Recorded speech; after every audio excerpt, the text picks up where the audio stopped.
আমরাই ভালোবাসি না রাসূল সাল্লাল্লাহু আলাইহি সাল্লামকে, শুধু আমরাই আই লাভ মুহাম্মদ সাল্লাল্লাহু আলাইহি সাল্লাম বলি না।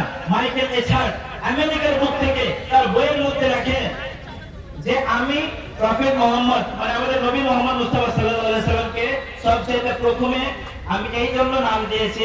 এবার নাম দেওয়ার পরে অনেক খ্রিস্টানরা প্রশ্ন করে যে আপনি তো একটা খ্রিস্টান, মাইকেল এছাড় যে অর্ডার রয়েছে লেখক রয়েছে সে হচ্ছে একটা খ্রিস্টান বান্দা মানে খ্রিস্টান।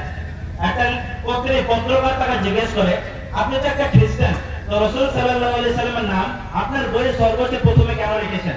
তখন মাইকেল এছাড় গর্বিত হয়ে বুককে চওড়া করে সিনাকে চওড়া করে বলে যে প্রফেট মুহাম্মদ সাল্লাল্লাহু আলাইহি সাল্লাম was not a prophet but a politician. Prophet Muhammad sallallahu alaihi wasallam was not a father but a prophet and politician. Prophet Muhammad sallallahu alaihi wasallam was not a uncle but a politician and prophet. Prophet Muhammad sallallahu alaihi wasallam not a social engineer but a politician and a father and a prophet. Prophet Muhammad sallallahu alaihi wasallam was not just a prophet but he was a savior of the humanity. He was the savior of the humanity. He was the only savior who can save the entire humanity, and that's why we say I love Muhammad sallallahu alaihi wasallam. That's why we say I love Muhammad sallallahu alaihi wasallam. That's why we say I love Muhammad sallallahu alaihi wasallam.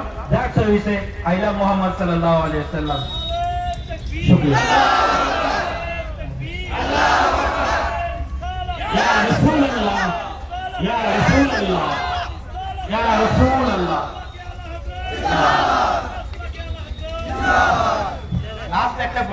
Last একটা point আমাদের